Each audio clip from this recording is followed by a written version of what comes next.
하나님께서 이스라엘 백성들이 이제 가나안 땅에 들어갈 것을 목전에 두고 두 번째 인구조사를 하셨습니다.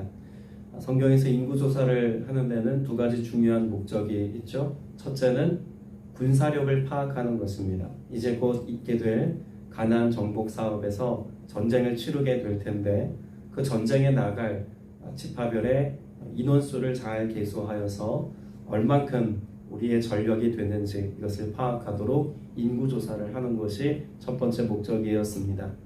두 번째는 전쟁을 치르는 이후의 삶 가운데 분명히 하나님이 그 땅을 차지하게 하시고 승리하게 하실 텐데 그 땅을 차지하는 과정을 통해서 그 땅을 어떻게 분배할 것인가. 그래서 지파별로 땅을 분배하되 인원수에 맞게 하나님께서 각 지파별로 땅을 분배하신다는 것을 말씀하고 있습니다. 그런데 이스라엘 백성들에게 있어서 땅을 분배받는다라고 하는 것, 여러분 이것은 단지 재산을 늘린다거나 혹은 그들이 당연히 받아야 될 어떤 대가로서의 몫을 차지하게 된다는 개념만이 아님을 분명히 알아야 합니다. 애초에 하나님께서 이스라엘 백성들로 하여금 출애굽하게 하셨습니다. 출애굽이라고 하는 것 자체가 하나님께서 구별하셨다는 의미를 갖고 있는 것 아닙니까? 애굽 땅에 살 수도 있었지만 하나님께서 그들로 하여금 하나님의 구별된 백성이 되게 하시기 위해서 하나님이 그 땅에서부터 불러내어서 구별되게 하셨습니다. 그 구별됨의 가장 궁극적인 이유와 목적은 무엇이었을까요? 하나님 나라를 세우는 것이었습니다. 하나님의 통치가 있고 하나님의 말씀의 기준이 있고 하나님을 경외하고 예배하고 하나님 중심의 삶을 살아가는 예배 공동체로서의 국가, 그런 새로운 나라를 건설하시는 것이 하나님의 큰 목적이었죠. 그런 점에서 보자면 하나님께서 지금 출애굽하게 하신 이스라엘 백성들로 하여금 땅을 차지하게 한다는 것은 국가가 되기 위한 마지막 요소를 하나님이 이루시는 과정입니다. 국가를 이루기 위해서는 반드시 무엇이 있어야 합니까? 그 국가를 다스리는 통치자, 지도자가 있어야만 했습니다. 고대 사회가 그랬다는 이야기입니다. 왕이 있는데 왕은 누구시죠? 하나님이시죠. 그러면 그의 다스리는 백성은 누가 됩니까? 이스라엘 백성들이 이제 하나님의 통치와 다스림 가운데 살아가는 그의 백성입니다. 그리고 그것이 온전한 나라가 되기 위해서는 그 통치자와 그 백성이 사는 영토, 국가로서의 나라가 존재해야 하겠죠. 땅을 차지하게 하십니다. 그리고 그 땅에서 어떻게 살 것인지에 대한 하나님의 방법을 말씀하신 것이 십계명입니다. 하나님의 계명을 따라 살아야 될 원칙, 하나님의 가치, 이 모든 것들이 다 녹아져 있는 것이 바로 십계명입니다. 자, 그러면 제가 지금 국가를 이루는 요소에 합당한 것, 그 마지막 요소를 하나님이 차지하게 하셨다라고 하는 것을 말씀드렸는데, 불러내어서 그들로 하여금 하나님의 백성 되게 하신 이 사건을 한 단어로 요약하면 뭐라고 말할 수 있을까요? 구원입니다. 하나님께서 구원받게 하셨다라고 하는 사실 안에는 이런 하나님의 나라에 우리가 속한 바 되어 살아간다는 것을 의미하고, 하나님의 통치를 따라 우리가 성령의 인도하심과 하나님의 말씀에 준행하여서 순종의 삶을 살아가는 것을 포함합니다. 그리고 우리가 무엇을 우리의 삶의 가치로 여기며 살아야 합니까? 하나님의 말씀을 준행하는, 하나님 뜻을 쫓아 살아가는 그 가치가 세상의 그 어떤 가치와 충돌할 때 늘 우선해야 되는 중요한 가치임을 하나님이 우리에게도 말씀하셨다는 거죠. 그래서 이 출애굽의 사건을 통한 땅을 기업으로 받는 이 모든 것은 무엇과 연관이 있다? 구원과 연관이 있다는 것입니다. 앞서 이것을 제가 설명드리는 이유는 지금 오늘 본문의 중심에 있는 슬로보앗이라고 하는 이의 딸들이 땅을 구하는 것의 의미가 단지 우리에게도 재산을 나눠주십시오, 당연히 받아야 될 분배, 받아야 될 몫을 우리에게도 주십시오 라고 하는 사회적이고 눈에 보이는 현물적인 것들에 대한 욕심이 있어서 구하는 것만이 아님을 알아야 한다는 점에서 부연 설명을 드린 겁니다. 말씀에 보면 이 슬로보앗이라고 하는 인물에게는요, 딸들만 있었습니다. 이 슬로보앗에 대한 이야기는 이미 26장에서 한번 언급이 됐는데 26장 28절 이하 말씀에 보면 요셉 아들들의 종족에 관한 말씀이 나옵니다. 므낫세와 에브라임 지파가 바로 그 종족에 관한 말씀이죠. 그 중에서도 므낫세 지파를 설명하면서 므낫세 자손 중 마길에게서 난 자손은 마길 종족이라 종족이라고 하는 것을 말씀하고 있죠. 마길이 길르앗을 낳고 길르앗에게 난 자손은 길르앗 종족이라 길르앗 자손은 이러하니 쭉 나오면서 누구의 이름이 33절에 나옵니까? 헤벨의 아들 슬로보앗은 아들이 없고 딸뿐이라 그 딸들의 이름은 하고 오늘 본문에 나와 있는 그런 슬로보앗의 딸들의 이름이 기록되어져 있습니다. 자, 그러면 이 딸들이 지금 무엇을 요구하고 있냐면 회막문에 나아가서 모세에게 또 제사장 엘르아살과 지휘관들이 있는 그곳 회중들이 모여있는 장소에서 우리에게도 땅을 주소서라고 이야기하죠. 왜 굳이 땅을 달라고 말할까요? 당시 그들이 가지고 있었던 이전의 질서, 이전의 사회 규범 안에는 딸들에게는 기업을 계승하지 않습니다. 딸들에게는 전통적으로 무엇만 주었을까요? 결혼할 때 지창금을 주는 것이 그들의 전통이었습니다. 그러니까 전통을 따르자면 자녀들, 딸들에게는 기업을 이어갈 만한 자격이 없었던 것이 기존의 질서예요. 그런데 새로운 땅에 들어가 가나안 땅에 들어가 그들이 살게 된다면 광야에서의 삶과는 전혀 다른 방식 아니겠습니까? 광야에서는 무엇이 있습니까? 하나님께서 주시는 만나와 메추라기로 먹었고 하나님께서 샘물 나게 하셨고 하나님이 모든 필요를 공급하셨으니 광야에서 땅을 차지한다는 것은 의미가 없는 일이었습니다. 그러나 이제 가나안 땅에 들어가서 땅을 차지한다는 의미는요 전혀 다른 의미죠. 가나안 땅에서는 그들이 정착하여 살아가야 합니다. 그런 점에 있어서 그들이 가나안 땅에 들어가 땅을 기업으로 받는 것은 생존의 문제인 동시에 하나님의 구원받은 백성으로서의 삶을 살아갈 모든 가능성을 잃어버리는 격이 되는 것입니다. 두 가지에 있어서 모든 걸 다 잃어버리는 것이죠. 생활에 있어서 그들의 필요를 공급받지 못한다는 점에서 생계를 잃어버리는 것이고 하나님께서 이루신 구원 역사에 참여하지 못한다는 점에서 그들은 영적인 자격을 상실하게 되는 것입니다. 그런 점에서 이들에게 있어서는 결코 포기할 수 없는 하나님 앞에 이 문제를 가지고 나아가서 구하여서 얻어내야만 하는 너무나 중요한 이슈였다는 것입니다. 그래서 슬로보앗의 5 딸들이 회막문 앞에 나아가죠.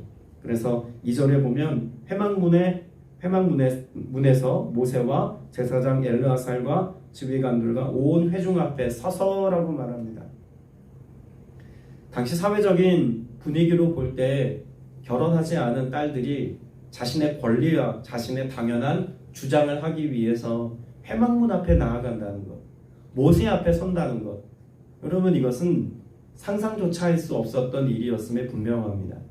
슬로보앗의 딸들이 정말 지혜롭고 또 당차다라고 하는 것을 볼 수 있는 면목입니다.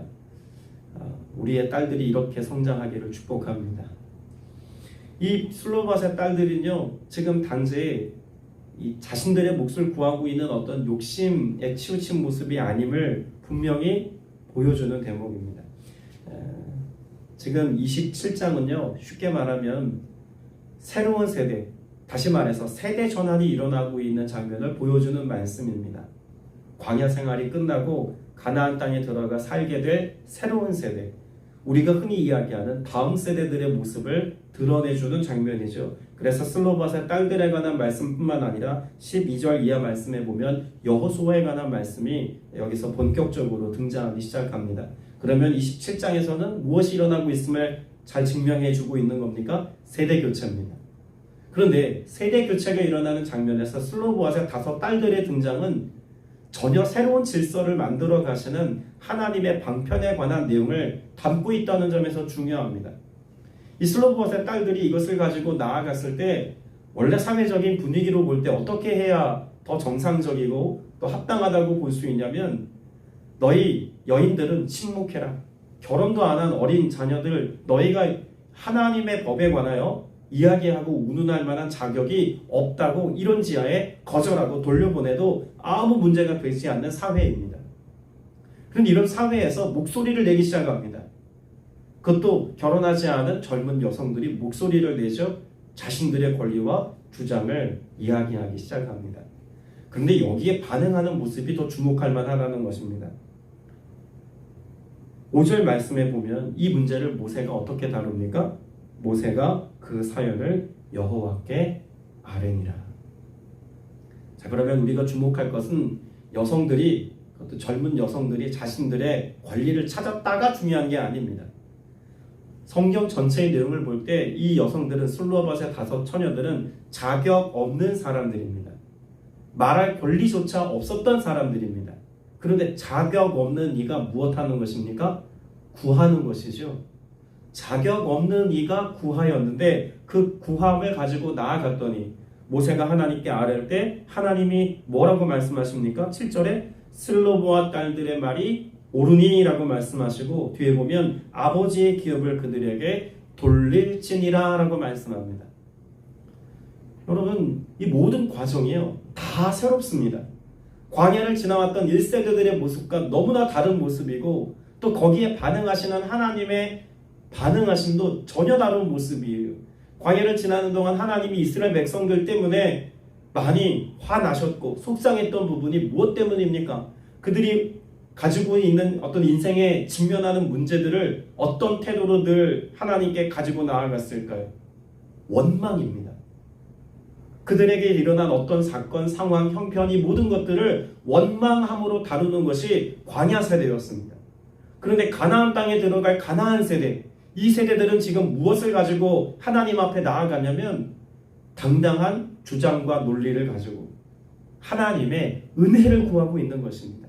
그 은혜를 구하여서 분명 우리는 말할 자격도 없고 우리의 전통으로 볼 때 딸들이 기업으로 받는다는 것은 말도 안 되는 일이지만 앞에 27장에서 분명히 한 지파에 몰락이 달려있는 문제니 하나님이 구원의 역사를 이루기 위해서 가나안 땅으로 들어가게 하신 이 모든 일에 대한 결과로 비록 우리가 딸들이라 할지라도 그 하나님의 구원 역사에 참여할 만한 자격을 얻도록 우리에게도 은혜를 주옵소서 라고 지금 구하고 있는 것입니다.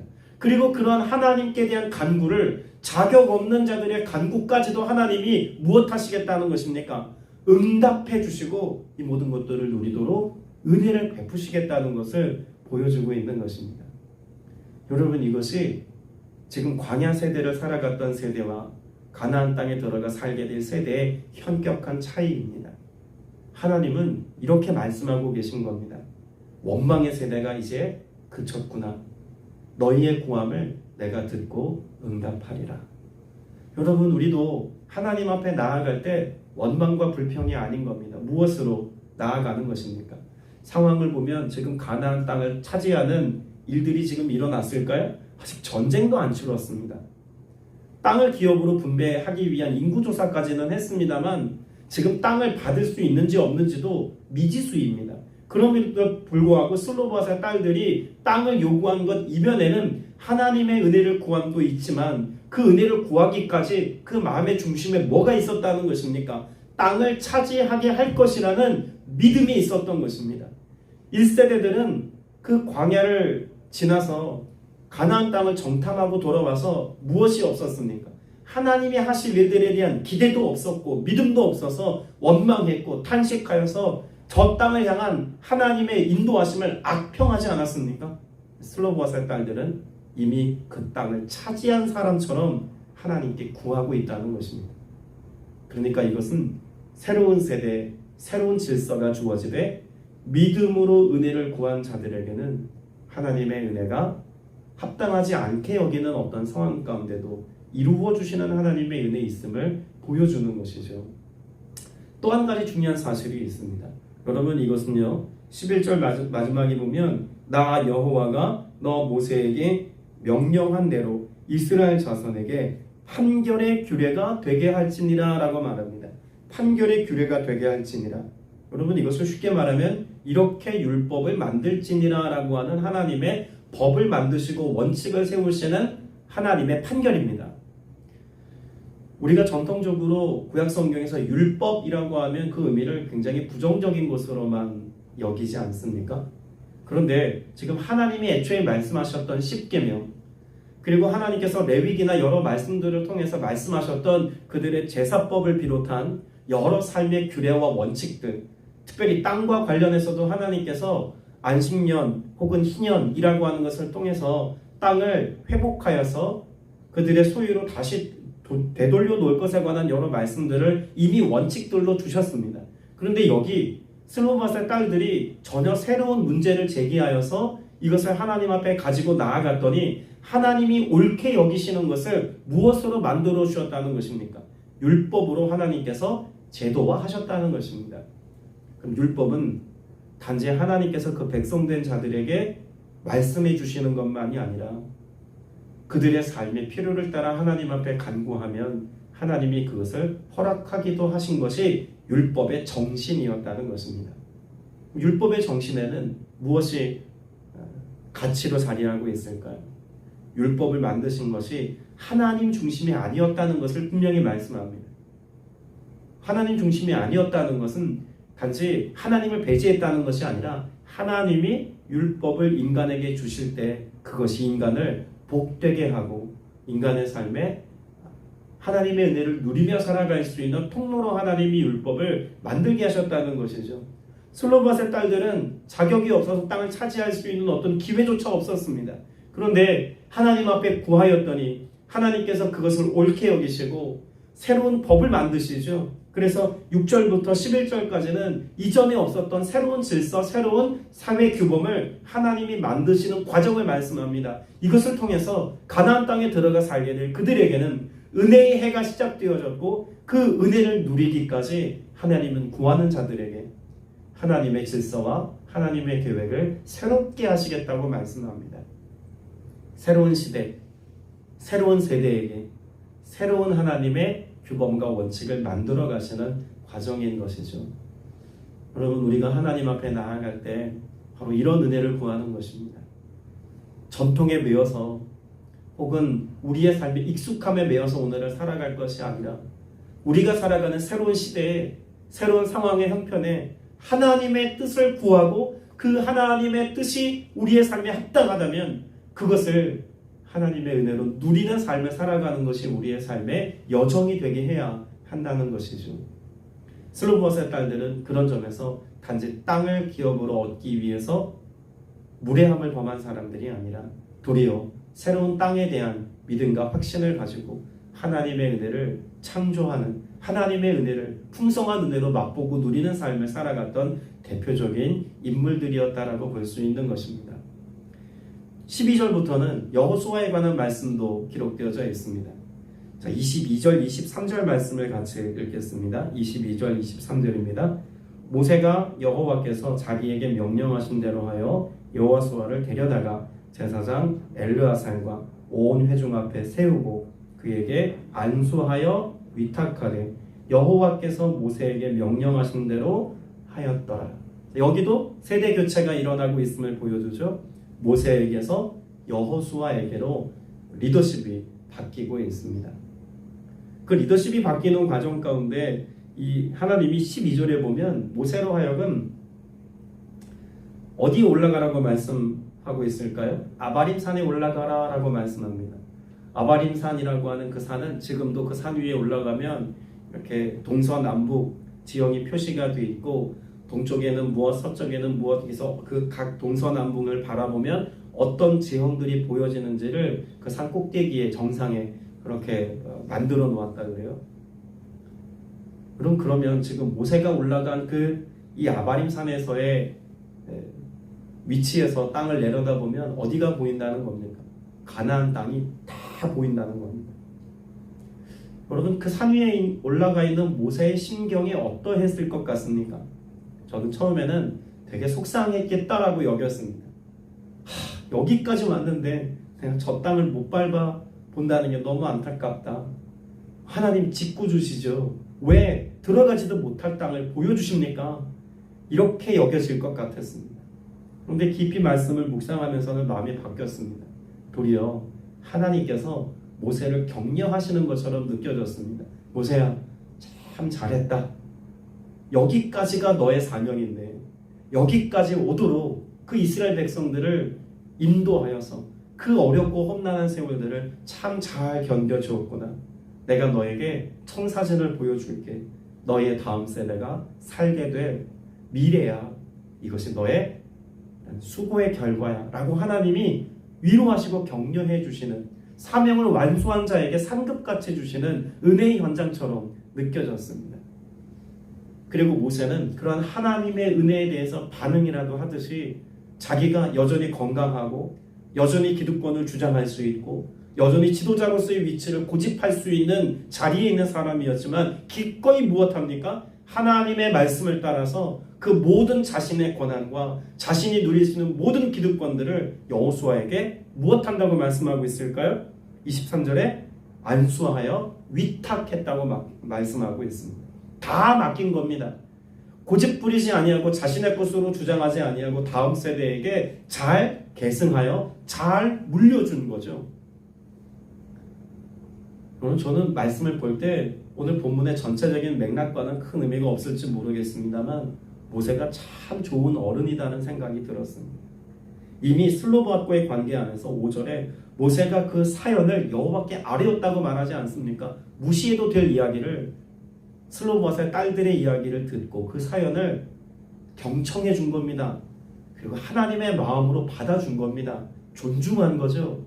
그리고 그것을 하나님께 아뢰어 응답의 전달자로의 역할까지 합니다. 이보다 좋은 어른이 누가 있겠습니까? 참 좋은 어른입니다. 그리고 모세에게 주어진 그 모든 것들을 여호수아에게 위탁하는 과정도 매우 인격적일 뿐만 아니라 하나님의 뜻에 순복하는 신앙의 본이 되는 모습 아닙니까? 이 또한 좋은 어른의 모습이라고 저는 여겨집니다. 오늘 새벽에 함께 예배하는 여러분 모두가 모세 같은 좋은 어른이 되시기를 축복합니다. 그런데 이와 같은 좋은 그런 어른으로서의 면모는 어디에 그치는, 이 인물을 알아보는 데만 그치지 않았음을 알 수가 있습니다. 자, 18절 말씀해 보면 하나님이 여호수아에 대해서 이렇게 말씀해 주시는 내용이 있습니다. 여호와께서 모세에게 이르시되 눈의 아들 여호수아는 그 안에 영이 머무는 자니 너는 데려다가 그에게 안수하고 라고 말씀합니다. 그럼 여호수아는 어제 보았던 말씀에서도 이미 하나님의 은혜를 따라서 그런 영적인 가치를 분별할 수 있는 사람이었고 그의 삶 속에서 하나님과 동행하는 사람이었음도 우리가 알 수 있는데 27장에서는 하나님의 영이 머무는 사람이었다라고 하는 것도 알 수가 있겠죠. 물론 여호수아도 다음 세대는 아닙니다. 그러나 다음 세대를 이끌어갈 지도자로서의 면모를 갖춘 여호수아에게 이 모든 것들을 위탁하는 것을 보면 모세의 탁월함은 분명 하나님으로부터 나온 것입니다. 하나님께서 여호수아를 세우는 과정 가운데서도 무엇을 중요하게 보신 걸까요? 하나님의 영이 머물고 있는가? 그 하나님의 영이 머무는 자들이 다음 세대를 이끌어갈 만한 리더십 되게 하시는 것, 여러분 이것은 무엇을 의미할까요? 다음 세대들에게 중요한 것은 역시 하나님의 영이 머무는 삶이다 라고 하는 것을 가르쳐주고 있는 것이죠. 여러분 여호수아는 그래서 이스라엘 백성들을 이끌고 전쟁을 치룰 때, 땅을 차지하고 땅을 분배할 때 하나님의 말씀에 모세와 같이 그렇게 하나님의 영이 인도함을 받고 나아가는 모습을 계속해서 그 다음 세대들에게 모범으로 보여주는 리더십으로 세워짐을 볼 수 있습니다. 여러분 우리가 자녀들 혹은 여러분의 손주들 또 우리가 다음 세대들이라고 말하는 교회 공동체 안에서의 우리의 교회 공동체 안에 있는 우리 어린 자녀 세대들, 우리가 무엇으로 그들을 양육하고 무엇으로 그들을 세워갈 수 있겠습니까? 여호수아와 같이 여호와의 영이 임한 자가 되어야 그것을 가지고 여호와의 영이 다음 세대들을 이끌어 가도록 우리가 그들의 삶을 견인할 수 있다는 이야기입니다. 하나님이 다음 세대들을 책임져 주실 수 있도록 하나님의 영에 감동된 삶을 살아가는 것은 너무 중요한 것입니다. 오늘 저와 여러분이 그래서 여호수아와 같이 하나님의 영이 머무는 사람이 되어야 합니다. 그리고 이것을 가지고 기도해야 합니다. 하나님, 하나님의 영이 머무는 다음 세대가 되도록 내가 신앙의 본을 보이게 하여 주옵소서. 여러분 이 27장에서는 분명 두 가지 사실을 그래서 명확하게 보여줍니다. 새로운 땅에 들어가 살게 될 다음 세대들에게 하나님 두 가지 가치를 말씀하고 있다고 볼 수 있죠. 첫째는 슬로보앗의 딸들과 같이 모든 이들이 하나님 앞에 엎드려 기도할 때 하나님이 그들의 삶에 반응하시고 응답해 주신다라고 하는 것. 그리고 이것을 은혜로 누리기까지 무엇이 필요하다고 말씀하고 있습니까? 지혜와 용기가 필요하다고 말씀하고 있습니다. 그리고 여호수아의 말씀을 들어서 하나님이 우리에게 말씀하시는 바는 무엇이었을까요? 하나님께서는 그 다음 세대들을 세우기까지 하나님의 영이 그들 가운데 머물러 있어야 함을 말씀하고 있습니다. 우리 신앙인 다음 세대들뿐만 아니라 우리 신앙인 전체를 통틀어 놓고 본다면 우리 신앙인들이 가져야 될 중요한 가치들을 지금 말씀하고 있지 않습니까? 앞에서 전제할 때 제가 구원 역사를 말씀드린 이유가 여기에 있습니다. 구원받은 하나님의 백성이 되기까지, 구원을 은혜로 누린 하나님의 자녀들이 이 땅을 차지하고 이 땅을 하나님의 은혜로 누리며 살기까지는 반드시 지혜와 용기도 필요합니다. 하나님 앞에 겸손히 회막 앞에 나아가는 겸손의 성품도 필요합니다. 그러나 무엇보다 우리가 간구하기 쉬운 것은 여호수아에게 임하였던 여호와의 영이 임하여 계시다라고 하는 영적인 것에 관해서는 우리가 간구하고 살아갈 수 있다는 이야기입니다. 우리 자녀 세대들에게 지혜로운 자녀가 되라고, 겸손한 사람이 되라고, 사회적인 가치 안에서 양육하고 교육하고 훈련시킬 수 있습니다. 그런데 우리는 자칫 하나님의 영이 머무는 자녀인가를 주목하여 보는 것에서는 왠지 좀 등한히 하는 것처럼 느껴질 때도 있음을 동의할 수 있지 않겠습니까? 여러분, 이 두 가지 영적인 균형이 여러분에게, 우리의 자녀 세대들에게 잘 머물 수 있도록 하나님 우리에게 은혜를 더하여 주옵소서. 그래서 하나님께서 가나안을 차지하게 하신 것처럼 하나님이 내게 주신 것들을 복으로 받아 누릴 때 이 모든 것이 하나님으로부터 온 것임을 인정하며 사는 믿음의 사람들이 되게 하여 주옵소서. 이런 기도와 고백을 가지고 오늘 나아가야 할 줄로 믿습니다. 오늘도 신실하신 하나님은 이 놀라운 하나님의 역사를 이루어 주실 줄로 믿습니다. 기도드리겠습니다. 은혜가 풍성하신 아버지 하나님, 자격 없는 우리를 불러 하나님 나라의 거룩한 백성 되게 하시고 하나님 나라의 기업이 되어서 하나님의 통치와 다스림 가운데 오늘을 살게 하시니 참으로 감사드립니다. 주님, 오늘도 우리의 도움이 되시는 주님 앞에, 능력이 되시는 주님 앞에 응답을 구하며 겸손히 무릎을 꿇습니다. 주님 앞에 간구하고 주의 도우심을 구하오니 주께서 합당한 뜻으로 우리에게 말씀하여 주시고 응답하여 주시어서 그 하나님의 뜻에 순복하며 반응하며 믿음으로 살아가는 모두가 되게 하여 주시옵소서. 무엇보다 간구하오니 하나님의 영이 우리 모두에게 임하여 머물러 있기를 원합니다. 성령으로 기름 부음 받고 충만하기를 원합니다. 하나님의 영에 감동되어 오늘을 살아가기를 원합니다. 그래서 세상을 선도하며 세상을 바꾸며 하나님의 것을 차지하며 누리며 살아가는 믿음의 세대가 되어지기를, 그런 다음 세대들을 양육하고 세울 수 있는 복된 믿음의 어른들이 되기를 간절히 소망하오니 성령님 우리를 통해서 이 놀라운 하나님 나라의 역사가 이루어지게 하여 주옵소서. 예수님의 이름으로 기도드렸사옵나이다. 아멘.